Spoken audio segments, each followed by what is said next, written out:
Hello बच्चों, कैसे हो? Good morning, good afternoon, good evening. बाकी तो आप समझदार हैं, समझ गए होंगे। ठीक है, तो भाई देखिए, हम आपको ये बताना चाहते हैं कि आज हम लोग जो पढ़ने वाले हैं एक ऐसी रिएक्शन जो स्वभाव से ही धोखेबाज है। अब हम ये तो नहीं कहेंगे चाइना की तरह, लेकिन धोखेबाज है।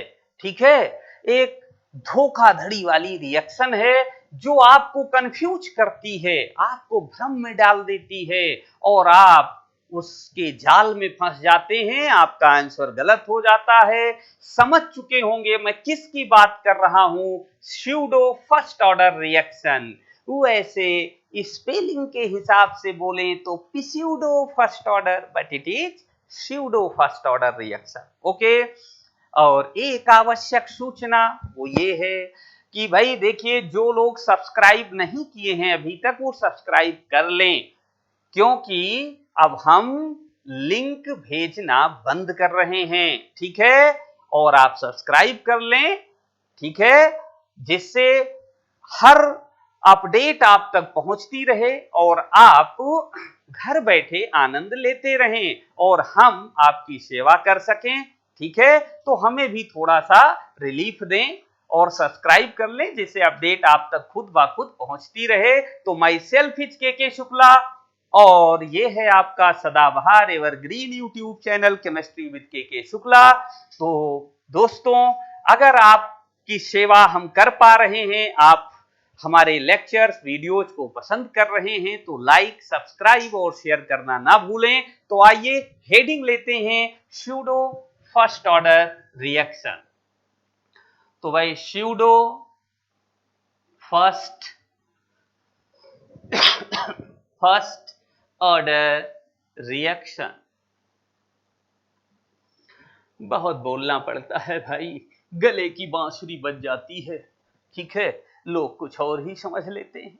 खैर, स्यूडो फर्स्ट ऑर्डर रिएक्शन क्या है भाई, आइए देखते हैं। तो बेटा, हम आपको ये बता दें कि एक ऐसी रिएक्शन जो देखने से लगती है कि इसकी जो ऑर्डर है वो 1 से अधिक है, यानी मोर देन 1 है, बट एक्चुअली वो होती क्या है, फर्स्ट ऑर्डर की। ठीक है, तो ऐसी रिएक्शन जो देखने से मोर देन 1 ऑर्डर की नजर आए, लेकिन हो कितने ऑर्डर की, एक्चुअली 1 ऑर्डर की, फर्स्ट ऑर्डर की, तो उसे हम स्यूडो फर्स्ट ऑर्डर रिएक्शन कहते हैं। तो आइए हम इसकी डेफिनेशन लिखते हैं। ठीक है, तो भाई डेफिनेशन ले लें। दी reactions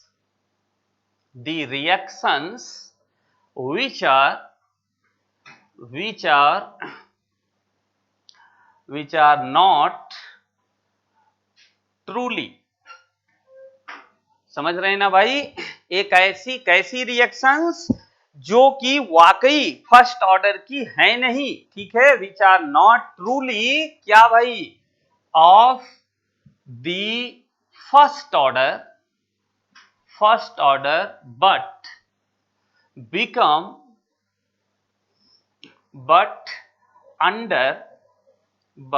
under certain conditions become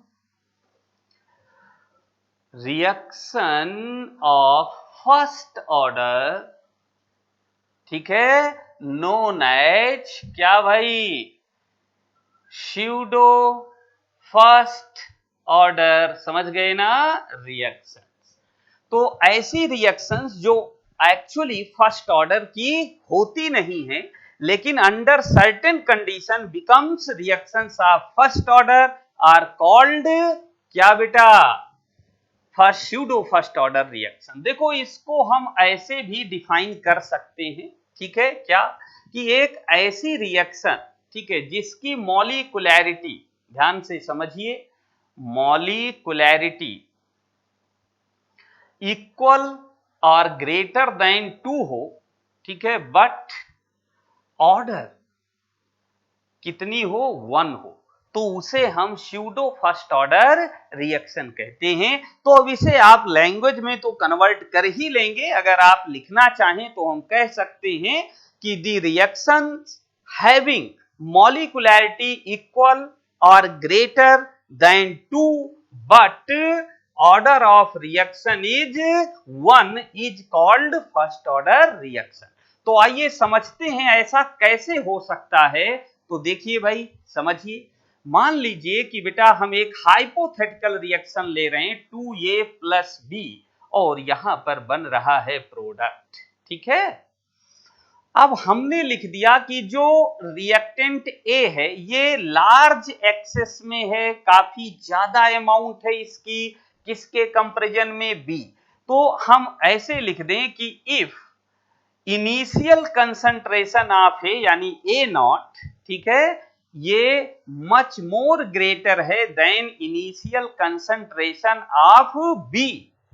not लिखने का मतलब इनिशियल की बात कर रहे हैं, इसका मतलब ये हुआ कि अगर ऐसा है, ठीक है, if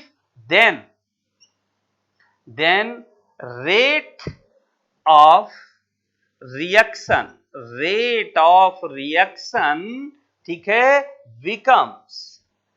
becomes independent from the concentration of ए। यहां पर बेटा हम रिएक्टेंट ए की बात कर रहे हैं, यानी जो भी रिएक्टेंट, अब हमने जो एग्जांपल लिया है उसमें ए और बी दो रिएक्टेंट्स हैं, तो जो भी रिएक्टेंट, जो भी रिएक्शन गिवन हो उसमें जो एक्सेस में होगा उसकी कंसंट्रेशन पर रिएक्शन की रेट डिपेंड नहीं करेगी, ठीक है। इसका मतलब ये हो गया कि ए की कंसंट्रेशन से रेट फ्री हो गई, ठीक है, उसके साथ वो कोई वेरिएशन, कोई चेंज नहीं देगी।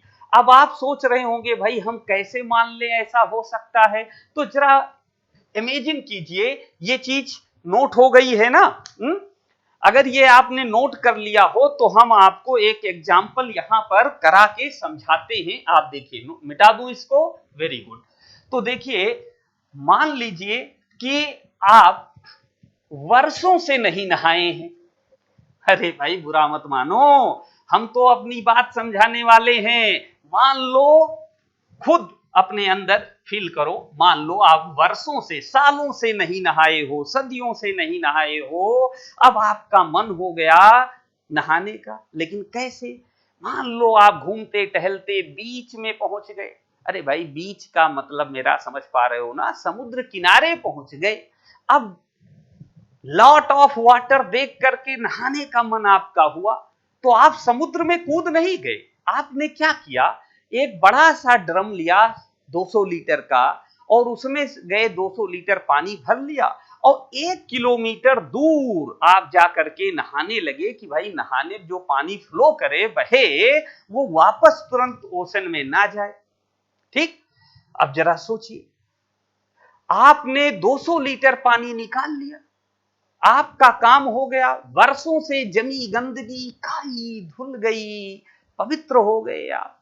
लेकिन जरा सोचिए, पानी आपने निकाला ना, लेकिन उससे ओशन के वाटर लेवल में कितने मीटर की गिरावट आई भाई, कुछ आई नहीं। ये तो वैसे हुआ जैसे एक बाल्टी पानी भरा है, अब उसमें आपका होंठ सूख रहा है, आपने एक अंगुली यूं डुबाई और यूं ऐसे लगा ली, चाट ली। अब जरा बताओ, आपका होंठ गीला हुआ कि नहीं हुआ, हुआ ना। लेकिन बाल्टी में पानी का वाटर लेवल कितने सेंटीमीटर नीचे चला गया भाई, कोई फर्क नहीं पड़ा। कोई देखकर बाद में ये नहीं कह सकता आपने अंगुली डुबो के कुछ निकाल लिया है, समझ गए। तो जरा इमेजिन कीजिए, सोचिए कि हमने अभी क्या कहा था कि जो हमारी रिएक्शन है 2AB। अच्छा भाई, एक बात और बता दें, समझ लो, कभी कभी वीडियो में आपको कुत्ते की आवाज सुनाई पड़े तो बुरा मत मानना। मैंने एक डॉगी पाल रखा है, जब वो कभी मालिक को भौंकते देखता है तो वो भी शुरू हो जाता है, ठीक है, तो थोड़ा सा मैनेज कर लेना। खैर, 2A प्लस बी अब यहां पर ये प्रोडक्ट है, हमने क्या कहा था आपसे कि इसको हमने एक्सेस में ले लिया है और इसलिए इससे रेट जो है रिएक्शन की इंडिपेंडेंट हो गई। समझिए कैसे, मान लीजिए बेटा कि इनिशियल अमाउंट हमने ए की, ठीक है, कितनी ले लिया, 2 मोल ले लिया, ठीक है, 2 मोल्स पर लीटर ले लिया। और जरा ये सोच लो कि बी की हमने ले लिया इनिशियल 0.001, ठीक है, मोल्स पर लीटर ले लिया। अब रिएक्शन के अकॉर्डिंग अगर हम देखें तो 2 मोल जब ए का कंज्यूम होगा तो 1 मोल बी का कंज्यूम होगा, ठीक है ना। तो जरा आप सोचिए कि मान लीजिए t is equal to infinity. अब t is equal to infinity ये कितना था, t इज इक्वल टू 0 पर ये था। अब इंफिनिटी का मतलब ये हुआ कि रिएक्शन कंप्लीट हो गई। कंप्लीट होने का मतलब हुआ भाई इंफिनिटी टाइम आप जानते हो, ठीक है, कि कंप्लीट होने में इंफिनिटी टाइम ले लेने का मतलब ये हो गया कि रिएक्शन कंप्लीट हो गई। अब जब कंप्लीट हो गई तो ये तो क्या है, लिमिटेड अमाउंट में है, ये एक्सेस में है, तो ये 100% क्या हो जाएगा, कंज्यूम हो गया, कौन, बी। लेकिन ये बचेगा, रिमेन बचेगा। तो t is equal to infinity की हम बात करें, अब यहां पर मैं क्या लिखने वाला हूं, देखो, रिमेनिंग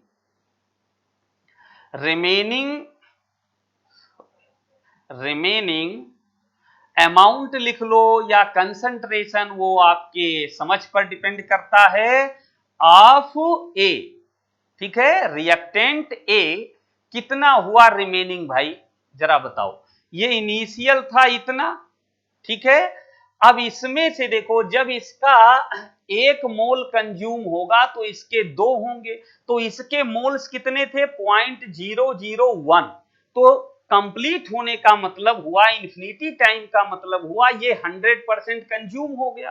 तो ये 0.001 कंज्यूम हुआ, तो ए कितना कंज्यूम हुआ, इसका 2 टाइम्स, तो ये कितना हो जाएगा 0.002, समझ गए, यानी इसका 2 टाइम्स कंज्यूम होगा क्या, ए। क्लियर हो रही बात।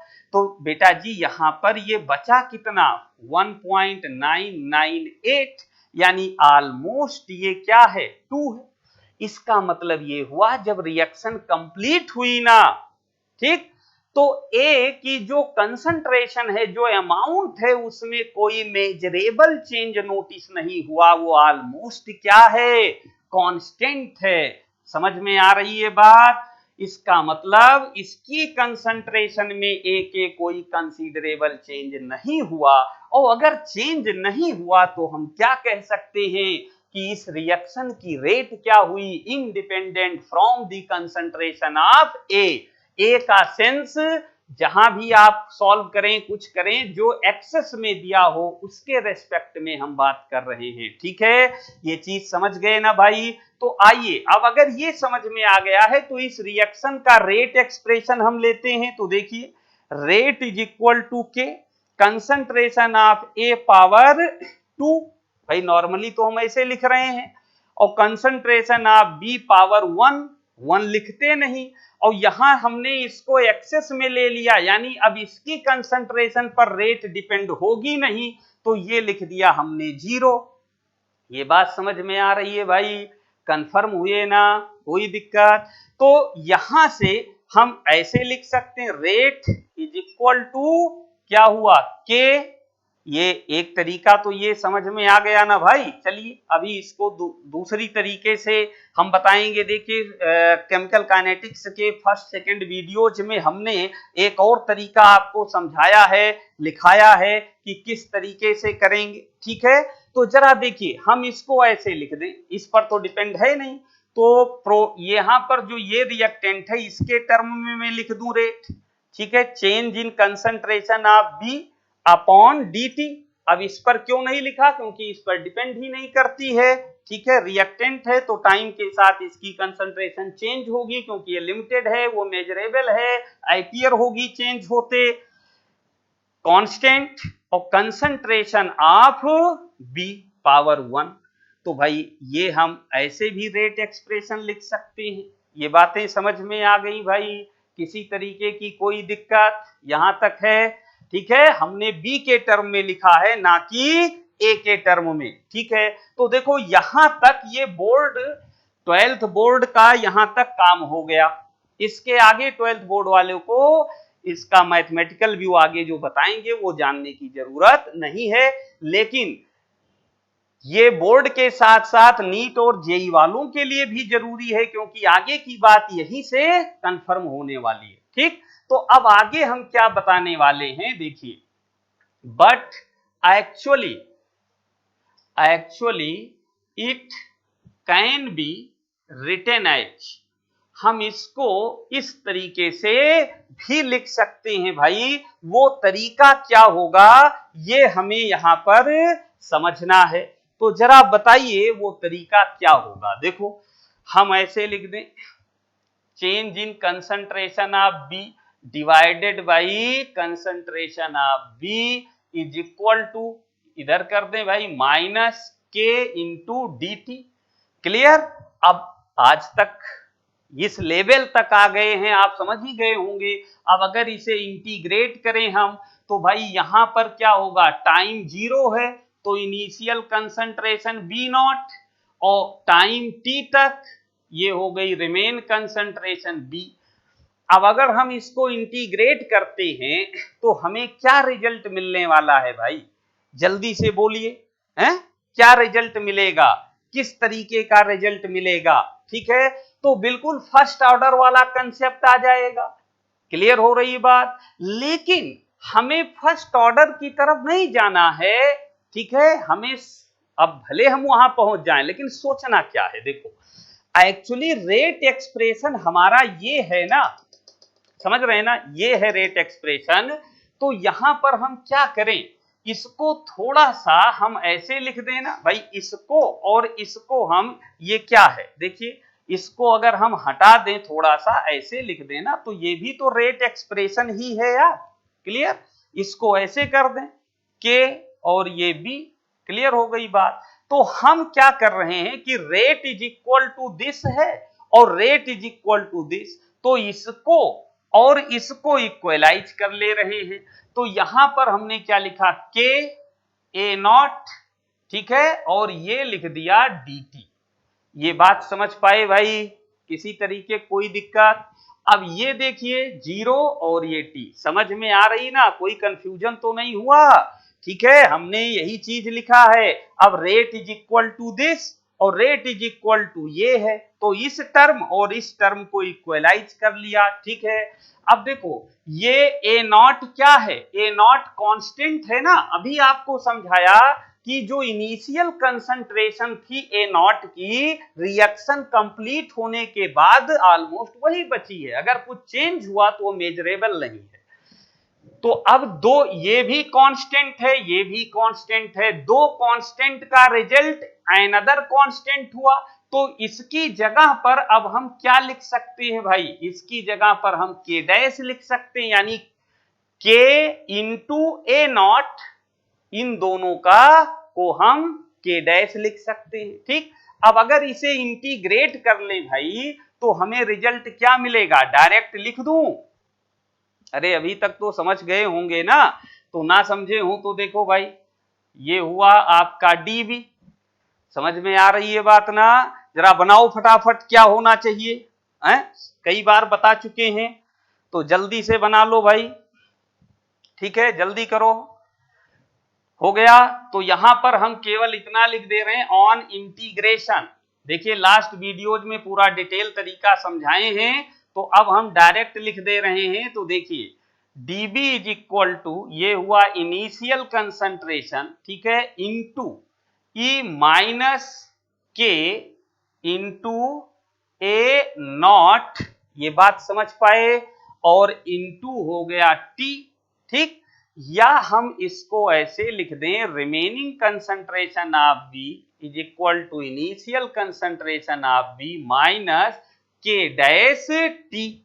ये बात समझ पा रहे हो ना भाई, क्यों, क्योंकि के इंटू ए नॉट यानी जो इनिशियल है उसका प्रोडक्ट क्या हुआ यहां पर, ठीक है, के डैश कर दिया हमने, तो ये इक्वेशन मिल गई हमें। यहां पर आपको ध्यान रखना है कि हेंस क्या है, के डैश इज इक्वल टू के into initial concentration of A. Clear हो रही है बात? तो यहां पर दोस्तों के डैश को क्या कहते हैं? के dash is called effective first order. समझ पा रहे हो ना? देखिए, अगर यहां पर केवल के होता तो हम कह देते कि ये क्या है? रेट कांस्टेंट है, ठीक है। और यहां पर के में ये कांस्टेंट भी मल्टीप्लाई हुआ है, तो इसे effective first order rate constant कह सकते हैं। ये बात समझ पाए ना? कंफर्म हुआ? तो जल्दी से इसे नोट कर लें, ये इंपॉर्टेंट है। कई बार आपको इनिशियल कंसंट्रेशन दे दी जाएगी और रेट कांस्टेंट दे दिया जाएगा और पूछा जाएगा कि effective rate constant of first order निकालो।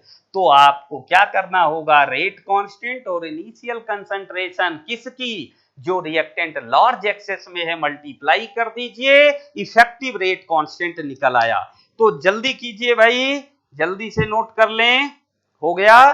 तो अब आइए हम देखते हैं कि इसके एग्जाम्पल्स क्या हैं। तो दोस्तों एग्जाम्पल्स तो बहुत हैं, लेकिन दो खास इंपॉर्टेंट हैं जो पूछे जाते हैं और अब हम उन्हीं को डिस्कस करने वाले हैं, स्यूडो धोखाधड़ी वाली रिएक्शन के एग्जाम्पल्स को। तो पहला एग्जाम्पल्स हम यहां पर लेते हैं, देखिए भाई, ठीक है। Hydrolysis of ester. अब समझ लो भाई, CH3COO C2H5 plus H2O product बना, ये H प्लस कैटलिस्ट है। क्या बना? CH3COOH plus C2H5OH। इसको तो जानते ही होंगे, इथाइल अल्कोहल कहते हैं ना भाई, है ना? कैसा टेस्ट होता है? Do you know? ओह, मजा आ गया, जन्नत दिखती है। ये है भाई एस्टिक एसिड। लेकिन याद रखना, इसका एक छोटा भाई है, बड़ा खतरनाक है, नाम है मिथाइल अल्कोहल। थोड़ा सा पिया तो जिंदगी में अंधेरा छा गया, ब्लाइंडनेस। ज्यादा पिया तो मुफ्त में भैंसे की सवारी, यानी आदमी उठता नहीं, उठ जाता है। तो देखो भाई, ये क्या है? इथाइल एसीटेट, नाम है इथाइल एसीटेट। अब बेटा जी देखो, रिएक्शन नेचुरली बैलेंसिंग में है। अब अगर हम इसका मॉलिक्युलैरिटी निकालें, क्या निकालें? मॉलिक्युलैरिटी, तो ये आएगी 2। भाई बैलेंस रिएक्शन के जो स्टोइकियोमेट्रिक कोफिशिएंट्स होते हैं उनको ऐड कर लें तो क्या मिलेगी? मॉलिक्युलैरिटी कितना? 1 1 2। अब जरा देखो, हाइड्रोलाइसिस का मतलब है रिएक्शन विद वाटर। अब ये यहां पर वाटर हमारा सॉल्वेंट है, और जो सॉल्वेंट है वो तो एक्सेस में ही होगा ना भाई, है? तो जरा सोचिए कि जब ये एक्सेस में है तो रेट जो होगी रिएक्शन की वो वाटर से इंडिपेंडेंट हो गई, उस पर डिपेंड नहीं करेगी। तो डिपेंड किस पर करेगी? केवल इथाइल एसीटेट पर करेगी। इसलिए यहां पर ऑर्डर कितनी हो गई? 1। तो मॉलिक्युलैरिटी तो 2 होगी। अरे भाई, बताए थे मॉलिक्युलैरिटी वाला वीडियो, आप देखिए कि रिएक्शन का प्रोडक्ट बने, इसके लिए जरूरी है कि जो ये रिएक्टेंट है ना, इसका मॉलिक्यूल और इसके मॉलिक्यूल, ये दोनों आपस में टकराएं ना भाई। अगर ये टकराएंगे नहीं तो प्रोडक्ट बनेगा नहीं, ठीक है? तो टकराएंगे, इसलिए मॉलिक्युलैरिटी 2 है, लेकिन इसकी कंसंट्रेशन पर रेट डिपेंड नहीं होगी। क्यों और कैसे, अभी पूरा डिटेल्स बताया। इसलिए देखिए, अब यहां धोखा हो गया, लगता तो ये था कि दोनों पर रेट डिपेंड करेगी। क्लियर? तो भाई अगर अब इसका हम रेट एक्सप्रेशन लिखें तो क्या लिखेंगे? रेट इज इक्वल टू के into concentration of CH3CO C2H5 power 1। और ये एक्सपेरिमेंटल है, आप जानते हो कि ऑर्डर ऑलवेज डिटरमाइंड एक्सपेरिमेंटली, ठीक? Rate law. क्लियर हो रही है बात। तो अब यहां पर आप चाहो तो H2O की कंसंट्रेशन पावर 0 कर दो, अदरवाइज कोई मतलब नहीं है। ये आपका एक्सप्रेशन बन गया भाई। क्लियर, समझ में बात आ गई। ठीक, अब देखो एक और ऐसे खूबसूरत सा है और उसे कहते हैं inversion, inversion of sugar. Sugar चीनी, चीनी कम, तो जानते हो ना शुगर। तो देखो बेटा क्या होता है फॉर्मूला, C12H22O11 प्लस H2O, है ना भाई। और जब ये वाटर से रिएक्ट होगी तो क्या बनाता है, ग्लूकोज। C6H12O6 plus C6H12O6। अब आप कहोगे सर जब एक ही फॉर्मूला लिखना था तो दो बार क्यों लिखा। अरे भाई ये है ग्लूकोज, ठीक है, और ये है फ्रक्टोज। ओके, यहां पर आप जानते हो ग्लूकोज और फ्रक्टोज क्या है, ऑर्गेनिक केमिस्ट्री में पढ़ा है ना भाई। आइसोमेरिज में क्या है, फंक्शनल आइसोमर्स हैं ये। इसमें एल्डिहाइड फंक्शनल ग्रुप होता है जबकि इसमें कीटोन होता है, मॉलिक्यूलर फॉर्मूला सेम होता है। तो यहां पर बेटा जी देखो इसका स्पेसिफिक रोटेशन यानी अल्फा टीडी की बात करें, ये समझते हो ना, ऑप्टिकल आइसोमेरिज में पढ़ा होगा, ये होता है प्लस 66.5 डिग्री। मतलब ये डेक्स्ट्रो रोटेटरी है भैया। क्या है, डेक्स्ट्रो रोटेटरी, यानी प्लेन ऑफ पोलराइज्ड लाइट को शुगर सॉल्यूशन क्लॉकवाइज डायरेक्शन में रोटेट करता है। और ग्लूकोज भी क्या है, इसका अल्फा टीडी अगर हम देखें तो ये बेटा ऑलमोस्ट प्लस 52 डिग्री होता है, ठीक है, ऑलमोस्ट। और यहां पर अल्फा टीडी फ्रक्टोज का देखें दोस्तों तो ये माइनस 92 डिग्री ऑलमोस्ट होता है। मतलब ये तो डेक्स्ट्रो हुआ भाई, लेकिन ये लेबोरोटेटरी हो गया। अब जरा देखो जो प्रोडक्ट बने उसमें दो बने, एक डेक्स्ट्रो, ठीक है, और एक लिबो। अब लिबो का मैग्नीट्यूड ज्यादा है निगेटिव में, देखिए किससे, पॉजिटिव वाले से। इसका मतलब ये जो मिक्सचर है, ये मिक्सचर ओवरऑल क्या हो जाएगा, लिबो रोटेटरी। बात समझ पाए ना। तो देखिए जब शुगर वाटर से रिएक्ट हुई तो ये थी डेक्स्ट्रो, और डेक्स्ट्रो से क्या बन गया, ओवरऑल लिबो रोटेटरी। तो there is oppo just inversion, opposite हो जाना, उल्टा हो जाना, किसका, ऑप्टिकल एक्टिविटी का। तो this is called inversion of sugar. यानी हम ये कह सकते हैं व्हेन शुगर, ठीक है, इज हाइड्रोलाइज्ड, क्लियर हुआ, ग्रेजुअली द ऑप्टिकल एक्टिविटी या optical nature change from dextro to levo, this is called inversion of sugar. समझ में आ रही है बात भाई। अब मैं बताना क्या चाहता हूं, देखो अगर यहां हम बैलेंसिंग देखें तो कंप्लीट है, तो मॉलिक्यूलैरिटी अगर हम यहां पर निकालें तो कितनी आएगी, 2। और अगर ऑर्डर देखें तो बेटा ये सॉल्वेंट है, वही बात हुई जो ऊपर अभी हाइड्रोलाइसिस ऑफ एस्टर में बताए थे, ये एक्सेस है, तो इससे रेट क्या होगी, इंडिपेंडेंट होगी भाई। तो ऑर्डर कितनी हो गई, 1। क्लियर हो गई बात, समझ पाए ना। एक खास बात ध्यान रखना दोस्तों कि जितनी स्यूडो फर्स्ट ऑर्डर रिएक्शन है ना, मतलब जैसे ये एक्चुअली क्या है, एलिमेंट्री रिएक्शन होती है। क्या होती भाई, एलिमेंट्री रिएक्शन। ये भी क्या है, ठीक है, ये भी एलिमेंट्री रिएक्शन है। और आपको बताया था हमने मॉलिक्यूलैरिटी के वीडियो में कि एलिमेंट्री रिएक्शन वो होती हैं जो सिंगल स्टेप में पूरा हो। समझ गए एक बात। दूसरी चीज, एलिमेंट्री के लिए ऑर्डर ऑफ रिएक्शन और मॉलिक्यूलैरिटी ऑलवेज इक्वल होती है, सेम होती हैं, ठीक। अब नाराज मत हो, लेकिन ये एलिमेंट्री कंसेप्ट का वायलेशन हो गया, एक्सेप्शनल केस हो गया कि ऐसी एलिमेंट्री रिएक्शंस जहां मॉलिक्यूलैरिटी क्या है, ऑर्डर के इक्वल नहीं है। तो ये हमेशा याद रखें कि ऑर्डर 1 होगी स्यूडो फर्स्ट ऑर्डर में, और मॉलिक्यूलैरिटी हमेशा 2 या 2 से ग्रेटर होगी। क्लियर हो गई ये बात, समझ में आ गई भाई, मजा आया?